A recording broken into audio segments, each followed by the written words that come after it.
Hello, everyone, and welcome to this beautiful Thursday that is beautiful and sunny and definitely not a Wednesday. That was rainy. I'm going to do my presentation today on Blackfoot preservation, L2 language learning, and how technology can help us with language learning. Um, Preemptively, some slides may be cut off because I want to put my video so everyone can see me talking, but uh, I figured out how to put my video on my slideshow, but I didn't figure out how to be able to see my video while showing my slideshow, so I can't really see where I am. But you know, I am like halfway to being able to be a Twitch streamer now. So, um, the Blackfoot Confederacy or the Blackfoot Nation is made up of 3 different indigenous groups. And I apologize for everything I'm about to say if anyone here happens to speak Blackfoot, because I will try my best, but I am not a Blackfoot speaker and I'm not great with the pronunciation.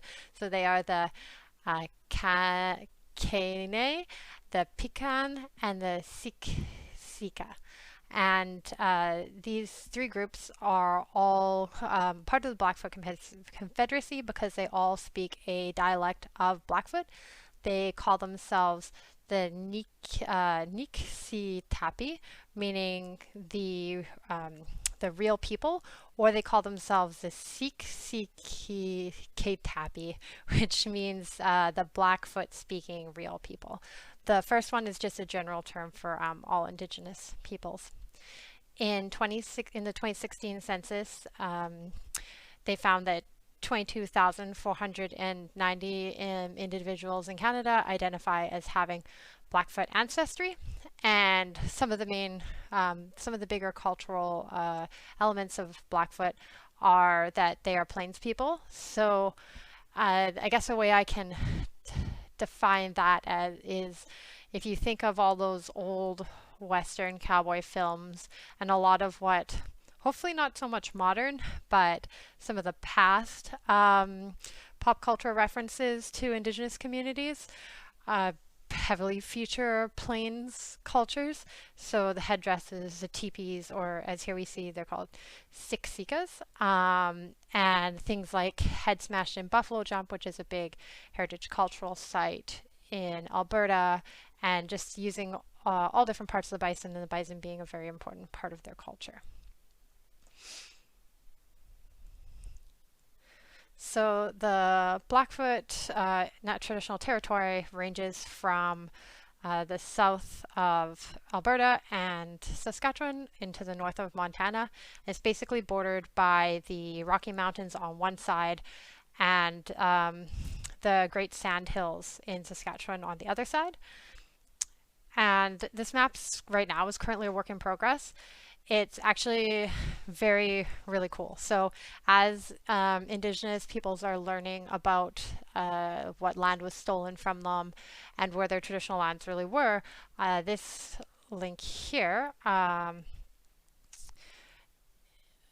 hopefully my video is capturing this, takes us to a site that where they're collecting all of the different Indigenous territories, traditional territories, and most of it is in North America and some in South America and a lot in Australia, but it is in all different parts of the world, and you can look at treaties, treaty areas, language areas, and just general land territories. Some of them are quite big because a lot of these groups were nomadic, and over different time periods they moved over huge areas. And for treaties, you know, we're not going to see much as far as BC goes. That's why we have so much unceded land, because a lot of it was taken without any treaties. But if you are interested and want to check this out, it's really cool.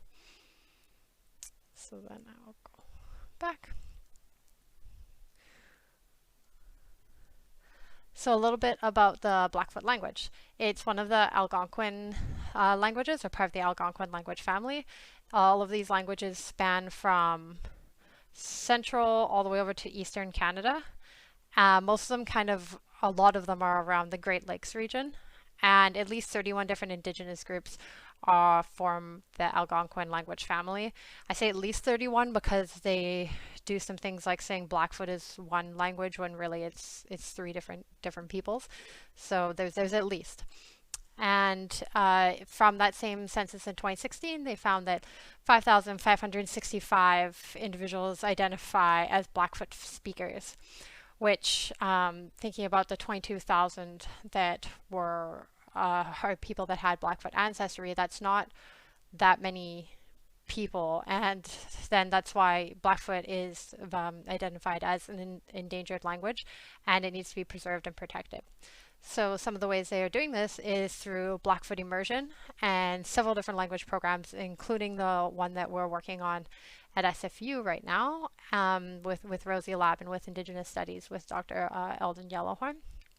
And a little bit about the language. So Blackfoot's kind of neat, something I guess in the past, in the 1800s, they had some Anglican missionary who tried to write down all of the Blackfoot or create a alphabet for the Blackfoot language. It wasn't great for some reason. It didn't really use English letters, and no one really uses anymore. So now they use English letters, but they only have 12 different sounds, or 12 different sounds from English. Then they have glottal stop, which is stopping the airflow in the back of your throat, which is marked with a quotation mark. They have only 3 vowels, the a, the e, or the I and the o. And then they have 2 semivowels, which are the w and the y. And right now we're doing a project with CMPT 120 where they're creating a Blackfoot chatbot, and I'll talk about that a bit later. But basically we did a pre-survey to ask the students what they thought might be the most difficult part of Blackfoot. And 46% of them answered that they thought it'd be the pronunciation, which, as you can tell from what I was pronouncing earlier, I can see why.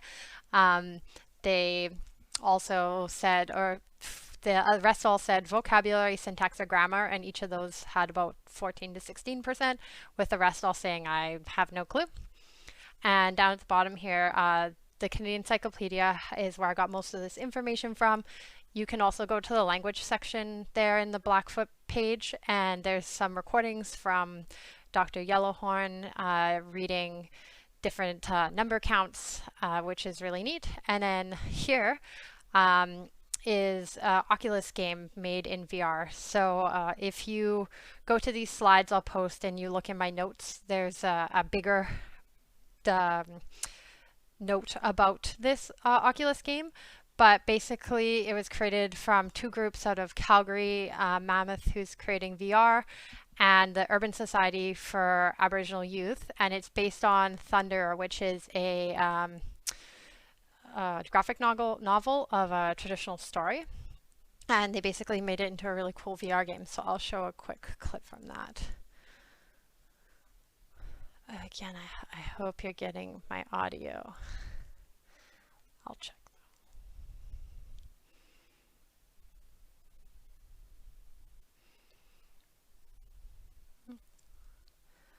I'll skip to a part where they have more. So the beginning starts out mostly in English explaining the game. The elders told him to Blackfoot. The elders told him, thunder. Sorry, I think I have too many things running on my computer. It's a little skippy. Okay. To help him on his journey.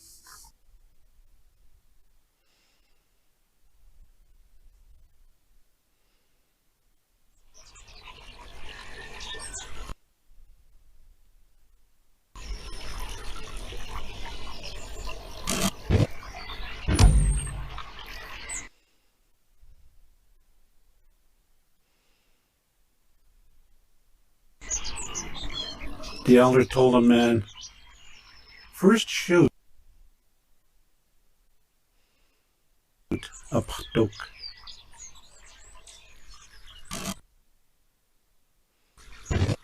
The elder said, no. I said, shoot a ptuk. The elder told him, yes, very good. That is a ptuk. The elder told the man, "Now shoot, Okkutuk." Okay, it's not working The elder told super him, well. "Yes, very good. That is Okkutuk."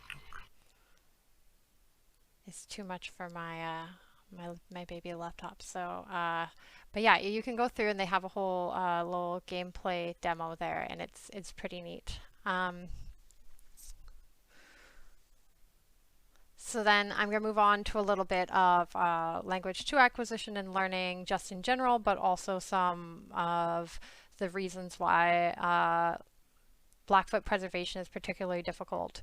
As most of us here know, it's not super easy to acquire a second language while also maintaining, your other language. So it's definitely, they've been facing some hurdles, but they've been doing a really great job of trying to promote the Blackfoot language learning. So first one I have is early versus late. Oh, and I guess I should mention a lot of my references are in French. I apologize.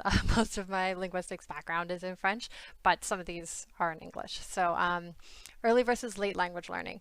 So early language learning is not super well defined. Some people say it's 3 years, and some people say it's when you go into kindergarten. Some people say it's even later. We have it here for French immersion, immersion précoce or immersion tardif, and it's whether does one start in grade 8 or starts in kindergarten.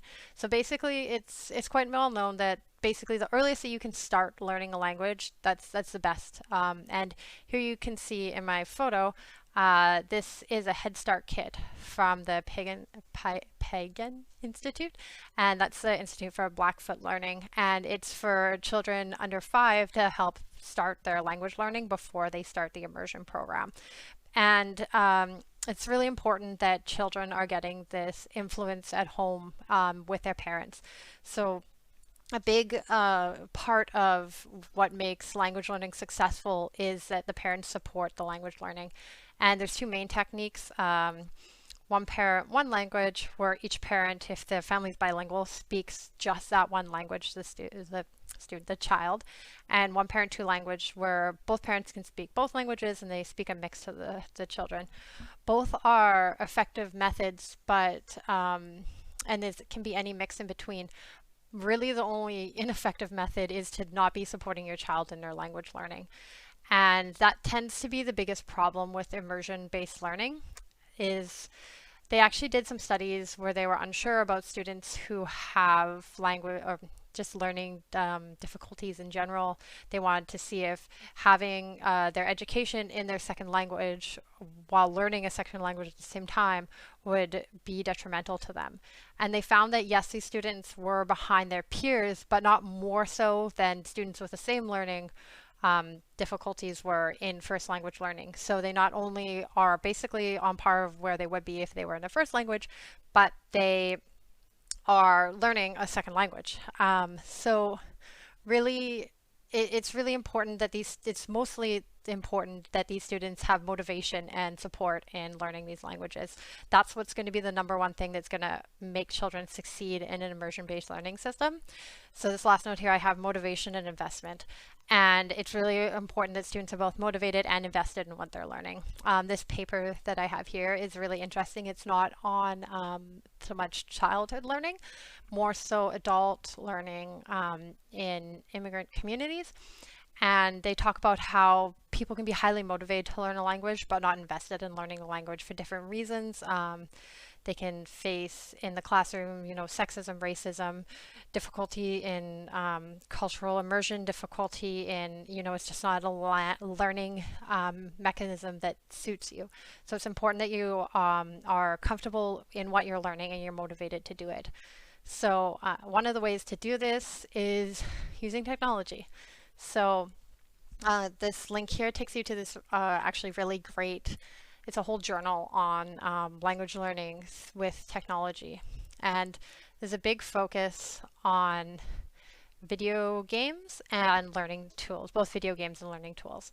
So learning tools are things like Rosetta Stone, Duolingo, custom-made language tools for classrooms, tools that can virtually assess languages.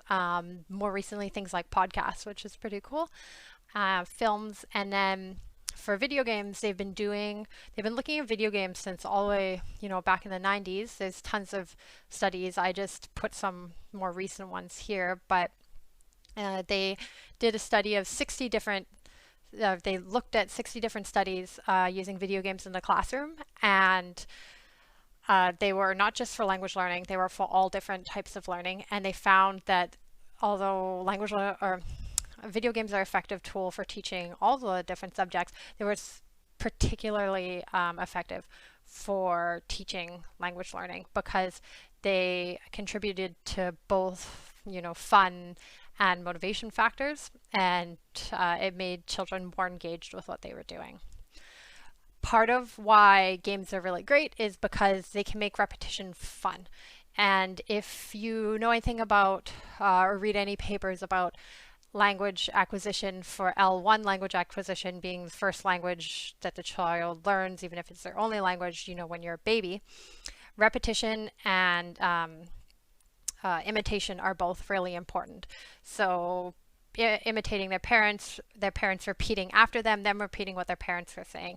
Basically, doing it over and over again is what's going to make you learn the word. If you hear a word all the time, you're going to know that word a lot better than a word you don't hear very often. And games can make repetition fun versus just having to repeat something back all the time.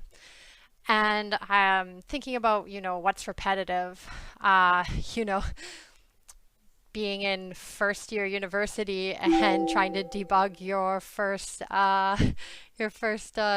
That's definitely pretty repetitive. We all know testing, can be quite repetitive, whether you're having to type something in over and over again for a prompt because either you're too lazy to or you don't know yet how to automate that.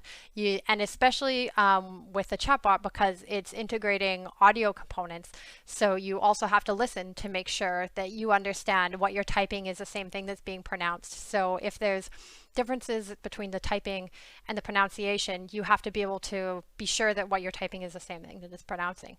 So as I mentioned, we're doing this study with CMPT 120 where they're building a chatbot, and I talked about this a little bit last semester. They're going to be integrating their chatbots into a website that can be used to help teach Blackfoot preservation in these schools. And the original part of the project was just making these chatbots, making it in the realm of, games that are fun to help people learn a language.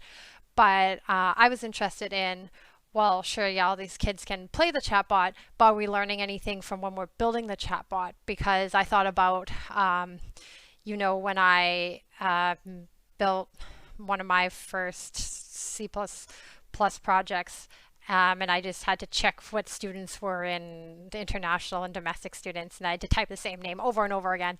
I knew that name like the back of my hand. So if these students are having to use these words over and over again when they're typing, can they use technology and both be learning how to code and learn a language at the same time? So those students that are interested in language learning can use a chatbot, but children that are interested in learning about technology can subsequently be learning language at the same time, integrated in with their chatbot learning. So we're going to be doing a post survey. I mentioned our pre-survey that they did before starting their project, and we're going to be doing a post survey to see if they learned these words, if they're able to recognize the words from sound and from writing, if they've felt like it's a positive experience and they could continue to learn more languages through this method. And also, as a side note, interested in whether the students are it makes the students interested in learning more about the culture that this language came from. Because from the pre-survey, not very many students knew what Blackfoot was, knew where their traditional lands were, knew anything about the language of the peoples.